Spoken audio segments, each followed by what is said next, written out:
ഈശോയിൽ സ്നേഹമുള്ളവരെ, നിങ്ങൾക്ക് എല്ലാവർക്കും സുഖമാണെന്ന് വിശ്വസിക്കുന്നു. ദൈവം നിങ്ങളെല്ലാവരെയും സമൃദ്ധമായിട്ട് അനുഗ്രഹിക്കട്ടെ. നിങ്ങൾക്ക് എല്ലാവർക്കും അറിയാവുന്ന പോലെ ആസാമിലാണ് ഞാനിപ്പോൾ വീഡിയോ ചെയ്യുന്നത്. ഞങ്ങളുടെ ഇടവക ദേവാലയത്തിൻ്റെ മുൻപിൽ നിന്നാണ്. അപ്പോൾ എൻ്റെ കൂടെ നമ്മുടെ പ്രിയപ്പെട്ട ജിനിച്ചേട്ടനുണ്ട്. ജിനിച്ചേട്ടൻ നിങ്ങൾക്ക് ചിലർക്കെങ്കിലും അറിയായിരിക്കും. ജിനിച്ചേട്ടൻ മിഷനിൽ ഇപ്പോൾ വന്നിട്ട് എത്ര ദിവസമായി? 18 ദിവസമായി. ഞങ്ങൾ ഒരു കുറച്ച് നാൾ മുമ്പുള്ള പരിചയമാണ്. അപ്പോൾ ഇങ്ങനെ മിഷൻ ഇങ്ങനെ ഉണ്ടെന്നൊക്കെ പറഞ്ഞപ്പോഴത്തേക്ക് ജിനിച്ചേട്ടൻ പറഞ്ഞു ഞാൻ മിഷൻ വരാൻ റെഡിയാണെന്ന് പറഞ്ഞ് നമ്മളിവിടെ പോകുന്നതാണ്.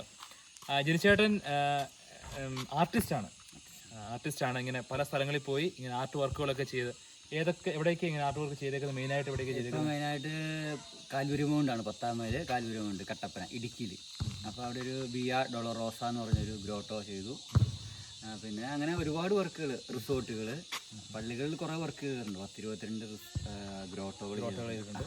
പിന്നെ പുറത്തും ചെയ്തിട്ടില്ലേ? പുറത്തും ചെയ്തിട്ടുണ്ട് ഒത്തിരി വർക്കുകൾ. ബാംഗ്ലൂർ, ഹൈദരാബാദ് ഒക്കെ. ഏതെങ്കിലും കമ്പനിയിലാണോ, ഏതൊരു സ്ഥാപനത്തിലാണോ? ഞാൻ വണ്ടർലയിൽ വർക്ക് ചെയ്തിട്ടുണ്ട്. വണ്ടർലയിൽ വർക്ക് ചെയ്തിട്ടുണ്ട്. പിന്നെ ആർട്ട് വർക്ക് എല്ലാം പിന്നെ പള്ളികളിലാണ് ഏറ്റവും കൂടുതൽ വർക്ക് ചെയ്തത്.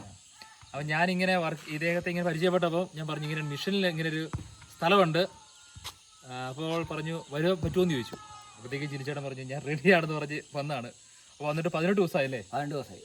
അപ്പോൾ ആദ്യമായിട്ട് നമ്മൾ ഒരുമിച്ച് ഇങ്ങനെ വീഡിയോ ചെയ്യുന്നതല്ലേ?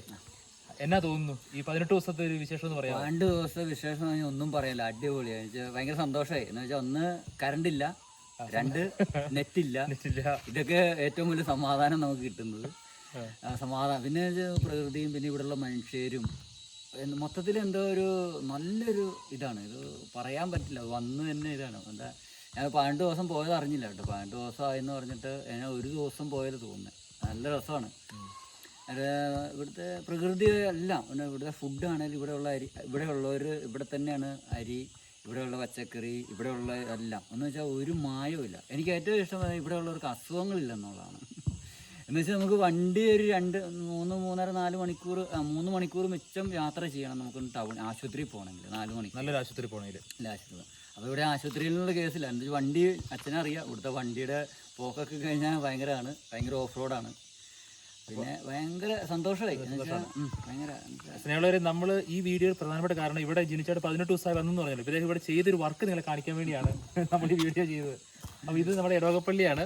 അപ്പോൾ ഈ പള്ളിയുടെ അടുത്ത് നമ്മുടെ കുട്ടികൾ ഇവിടെ താഴെ കളിക്കുന്നുണ്ട്. അപ്പോൾ അവർ ഇട്ട ബോളാണ്. അപ്പോൾ നമുക്ക് താഴോട്ട് കാണിച്ചു കഴിഞ്ഞാൽ അവർ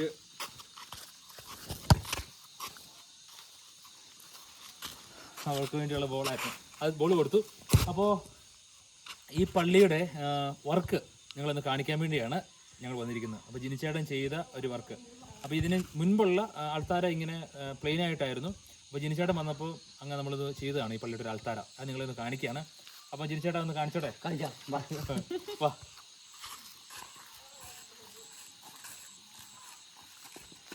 ഇത് വിശുദ്ധ സെന്റ് ഫ്രാൻസിസിന്റെ പേരുള്ള പള്ളിയാണ്. Saint Francis church മൗജം.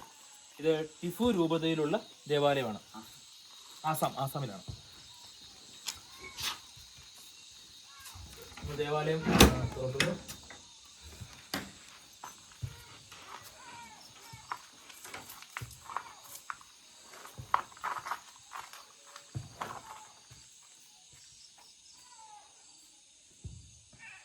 ഇതാണ് നമ്മുടെ ദേവാലയം.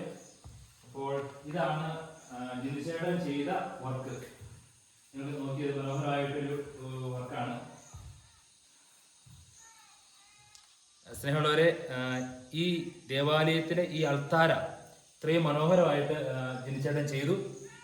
നമുക്ക് ഇവിടെ വരുന്ന ദേവാലയത്തിൽ വരുന്ന എല്ലാവർക്കും പ്രാർത്ഥിക്കാൻ, ഈശോയെ ആരാധിക്കാൻ പറ്റുന്ന രീതിയിലുള്ള അൾത്താര അദ്ദേഹം നമുക്ക് ചെയ്തു തന്നു. അപ്പോൾ അതിനെക്കുറിച്ച് ഒന്ന് പറയുകയാണ്. നമുക്കറിയാം ഇതൊരു ഗാഗുൽത്തയാണ്. അദ്ദേഹത്തിന്റെ മനസ്സിലുണ്ടായിരുന്ന ഒരു ഗാഗുൽത്ത മലയിൽ ഈശോയുടെ ബലിയർപ്പണം, കുരിശിലെ ബലി, അതിനുശേഷം അത് ദിവ്യകാരുണ്യ ഈശോയെ നമ്മൾ വെച്ചിരിക്കുന്നു, സക്രാരിയിൽ ഈശോയെ വെച്ചിരിക്കുന്നു. ആ സക്രാരിയിൽ നിന്ന് നമുക്കറിയാം നമുക്കറിയാം ഈ ഒരു സ്വർണത്തിന്റെ ഒക്കെ വെച്ചൊരു എന്താ പറയാ, ഒരു കൃപയുടെ നീർച്ചാൽ ഒഴുകുന്നതായിട്ട് നിങ്ങൾക്ക് കാണാൻ പറ്റും. താഴെയായിട്ട് ഒരു അരുവി ഒഴുകുന്നുണ്ട്. എന്ന് നമ്മളെല്ലാവരും ഈ ദിവ്യകാരുണ്യത്തിൽ നിന്ന് ശക്തി സ്വീകരിച്ചാണ്. നമുക്കറിയാം ജീവനുള്ള ജലം അല്ലെ, അതുപോലെ ദിവ്യകാരുണ്യത്തിന് ശക്തി സ്വീകരിച്ചാണ് നമ്മൾ നമ്മുടെ ക്രിസ്തീയ ജീവിതം നയിക്കേണ്ടെന്നുള്ള ഒരു ബോധ്യം. അവിടെ നിന്നൊരു പുഴ പോലെ ദൈവത്തിന് കൃപ ഒഴുകുന്നതിനെ സൂചിപ്പിക്കുന്നു. അതിനുശേഷം ഫ്രാൻസിസിന്റെ സ്റ്റാച്യു ഉണ്ട്. അവിടെ മാതാവിന്റെ അടുത്ത് ചെറിയ മനോഹരമായിട്ടൊരു പൂക്കളൊക്കെ വെച്ച് മനോഹരമാക്കിയിട്ടുണ്ട്. മാലാഖമാരെ, ഒരു സ്വർഗത്തിന്റെ പ്രതികരണമുള്ള 2 മനോഹരമായ മാലാഖമാരെ അദ്ദേഹം അറേഞ്ച് ചെയ്തു. അതുപോലെ തന്നെ സെന്റ് ജോസഫിന്റെ അടുത്ത് ലില്ലിപ്പൂക്കളൊക്കെ വെച്ച്, നമ്മുടെ നാട്ടിലെ ലില്ലിപ്പൂക്കളൊക്കെ വെച്ച് സെന്റ് ജോസഫിനോടുള്ള ഭക്തി നമുക്കുണ്ടാകുന്ന രീതിയിൽ അങ്ങനെയുള്ള കാര്യങ്ങൾ ചെയ്തു. അങ്ങനെ മനോഹരമായിട്ടുള്ള ഒരു ദേവാലയം അദ്ദേഹം കുറച്ചുകൂടി മനോഹരമാക്കി മാറ്റി എന്ന് വേണം പറയാം ആൾക്കാര. കാരണം പഴയ ദേവാലയത്തിൽ ഇങ്ങനെ ആൾക്കാരെ ഇങ്ങനെ ഇത്ര ഇല്ലായിരുന്നു. ഇവിടുത്തെ ആളുകളുടെ വളരെയേറെ വലിയൊരു സപ്പോർട്ടും ഉണ്ട്. അവര് തലേദിവസം പറഞ്ഞപ്പോൾ തന്നെ ഈ ദേവാലയമൊക്കെ ഇങ്ങനെ അറേഞ്ച് ചെയ്ത് അങ്ങനെ അവര് മനോഹരമായിട്ട് ചെയ്തു. അപ്പോൾ ദൈവത്തിന് അന്ന് പറയുകയാണ്, ഇപ്പം നമുക്ക് നമ്മുടെ ജീവിതത്തിൽ എന്ത് സംഭവിച്ചാലും ഒരു ചെറിയ കാര്യമാണെങ്കിൽ പോലും നമ്മൾ ദൈവത്തിന് നന്ദി പറയണം. അപ്പം ഈ ദേവാലയത്തിൽ ഇത്രയും മനോഹരമായിട്ട് ദേവാലയം ചെയ്തതിന് പ്രത്യേകമായിട്ട് ദൈവത്തിന് നന്ദി പറയുന്നു, ദിവ്യകാരുണ്യ ഈശോയ്ക്ക് നന്ദി പറയുന്നു. അപ്പം നിങ്ങളും നിങ്ങളുടെ പ്രാർത്ഥനകളിൽ ഈ മിഷനും എപ്പോഴും നിങ്ങളുടെ മനസ്സിൽ എപ്പോഴും ഉണ്ടാകണം. സ്നേഹമുള്ളവരെ, അങ്ങനെ നിങ്ങൾ അൾത്താര കണ്ടല്ലോ, മനോഹരമായിട്ടുള്ള അൾത്താര കണ്ടു. ജനിച്ചേട്ടന് പ്രത്യേകമായിട്ട് നന്ദി പറയുന്നു, പ്രത്യേകമായിട്ട് നന്ദി പറയുന്നു. മറ്റൊന്നും നോക്കാതെ നാട്ടിൽ നിന്ന് വന്ന് ഈ മിഷനെ സഹായിക്കാവുന്ന രീതിയിൽ സഹായങ്ങളെല്ലാം ചെയ്തു തന്നു. ഇനി അദ്ദേഹത്തിൻ്റെ വർക്കുകൾ നിങ്ങൾ കാണും, നിങ്ങളുടെ അടുത്ത് എത്തിക്കും. അതുപോലെ തന്നെ നിങ്ങൾ മിഷന് വേണ്ടി പ്രാർത്ഥിക്കണം, അല്ലേ ജിനിച്ചേട്ടാ? അതെ, മിഷന് വേണ്ടി എല്ലാവരും പ്രാർത്ഥിക്കണം. ഇവിടെ വന്നു കഴിഞ്ഞാൽ ഒരു പ്രത്യേകത എന്ന് വെച്ചാൽ നല്ലൊരു കഷ്ടതയുണ്ട് കേട്ടോ, നല്ല കഷ്ടപ്പാടാണ്. വണ്ടിയൊക്കെ പോകാനും നമുക്ക് ഒരുപാട് കഷ്ടതയാണ്, അയ്യോ രക്ഷയില്ല. പക്ഷേ ഇവിടെ വന്ന് നല്ല മനുഷ്യരാണ്, നല്ല. പക്ഷേ ആശുപത്രിയോ അല്ലെങ്കിൽ ഒരുപാട് കഷ്ടതകൾ, അത് അച്ഛൻ്റെ ഓരോ വീഡിയോ കാണുമ്പോൾ മനസ്സിലാവും. വണ്ടി കൊണ്ടാണതും വണ്ടി താഴ്ന്നു പോകുന്നതും 2-3 മണിക്കൂറൊക്കെ കഴിഞ്ഞാൽ വണ്ടി ഒന്ന് മാറ്റിയെടുത്ത് ചെളിക്കാത്തുനിന്നൊക്കെ എടുത്തു വെക്കുന്ന റോഡ് ഭയങ്കര മോശമാണ്, ഭയങ്കര ഓഫ് റോഡാണ്, ഭയങ്കര ബുദ്ധിമുട്ട്. അപ്പോൾ ആർക്കെങ്കിലും മിഷനെ നിങ്ങളുടെ കഴിവുകളുടെ രീതിയിൽ, പ്രാർത്ഥന രീതിയിൽ, സേവനത്തിൻ്റെ രീതിയിലൊക്കെ സഹായിക്കണമെങ്കിൽ സ്നേഹമുള്ളവരെ നിങ്ങൾ സഹായിക്കുക. അത് ഈ മിഷനൊന്നും വേണ്ടിയല്ല, ഈ മിഷനെ സഹായിക്കണം എന്നല്ല ഉദ്ദേശിക്കുന്നത്. നിങ്ങൾക്കറിയാവുന്ന മിഷൻ പ്രദേശങ്ങളിൽ ജോലി ചെയ്യുന്ന, ശുശ്രൂഷ ചെയ്യുന്ന വൈദികരുണ്ട്, സിസ്റ്റേഴ്സുണ്ട്. അവർക്ക് വേണ്ടി പ്രാർത്ഥിക്കുക, പറ്റുമെങ്കിൽ ഇടയ്ക്ക് അവരെ പോയി സന്ദർശിക്കുക, അവർക്കുള്ള സഹായങ്ങളൊക്കെ ചെയ്തു കൊടുക്കുക. അങ്ങനെ നമുക്ക് മിഷനിൽ വളരാൻ, മിഷനറിമാരായിട്ട് വളരാൻ. ഞങ്ങളിവിടെ ശുശ്രൂഷ ചെയ്യുന്നു, നിങ്ങൾക്ക് അവിടെ മിഷനറിമാരായിട്ട് വളരാൻ വേണ്ടി സാധിക്കും. അപ്പോൾ ദൈവം നിങ്ങൾ അനുഗ്രഹിക്കട്ടെ. പുതിയൊരു വിശേഷങ്ങൾ വീഡിയോ ആയിട്ട് നമുക്ക് കാണാം. ജിനിച്ചേട്ടാ, അവസാനമായിട്ട് എന്തെങ്കിലും പറയാനുണ്ടോ? എല്ലാവരും മിഷന് വേണ്ടി പ്രാർത്ഥിക്കുക എന്ന് പറയാം. എല്ലാവരും മിഷന് വേണ്ടി പ്രാർത്ഥിക്കണം, എല്ലാവർക്കും വേണ്ടി. മിഷന് വേണ്ടി നടക്കുന്നവർ ഭയങ്കര കഷ്ടതയാണെന്ന് എനിക്ക് ഇവിടെ വന്നപ്പോഴാണ് മനസ്സിലായത്. വേറൊരു കാര്യം പറയാനുള്ളൂ. ഇപ്പോൾ ജിനിച്ചേട്ടൻ്റെ കാര്യം പറയാണ്. അദ്ദേഹം ഏതൊരു വർക്ക് കിട്ടി, അവസാനത്തെ വർക്ക് ഏതായിരുന്നു? ഒരു വലിയൊരു റിസോർട്ടിന്റെ വർക്കായിരുന്നു.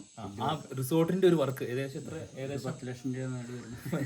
നിങ്ങൾ അറിയാൻ വേണ്ടി പറയണേ, ഏകദേശം 10 ലക്ഷം രൂപ മുകളിൽ വരുന്ന ഒരു വർക്ക് വേണ്ടെന്ന് വെച്ചിട്ടാണ് അദ്ദേഹം മിഷൻ പ്രദേശത്ത് ഈ ഒരു വില്ലേജിൽ ഞങ്ങളെ സഹായിക്കാൻ വേണ്ടി വന്നത്. അത്രയും ത്യാഗം അദ്ദേഹം ഏറ്റെടുത്തു. അദ്ദേഹത്തിന് അവിടെ പോയി ജോലി ചെയ്യുകയാണെങ്കിൽ 10 ലക്ഷം രൂപയുടെ ജോലി ചെയ്യായിരുന്നു. പക്ഷെ അത് വേണ്ടെന്ന് വെച്ചിട്ടാണ് ഇവിടെ ചെയ്തത്. അപ്പോൾ ഇത്രയും ത്യാഗം എടുത്തൊരു മനുഷ്യരുണ്ട്. അപ്പോൾ അതുകൊണ്ട് നന്നായിട്ടിരിക്കുക, ദൈവം അനുഗ്രഹിക്കട്ടെ. ഞങ്ങളെ പ്രാർത്ഥനയിൽ ഓർക്കുക. അപ്പോൾ ജിനിച്ചേട്ടന് പ്രത്യേകം നന്ദി പറയുന്നു. പുതിയൊരു അവസരത്തിൽ നമുക്ക് വീണ്ടും കാണാം. ജിനിച്ചേട്ടൻ നമ്മളുണ്ട്, കുറച്ചാളുണ്ട്. അപ്പം കരികാടികൾ തീർത്ത്. അതെ, ദൈവം അനുഗ്രഹിക്കട്ടെ. പ്രാർത്ഥിക്കണം. God bless you.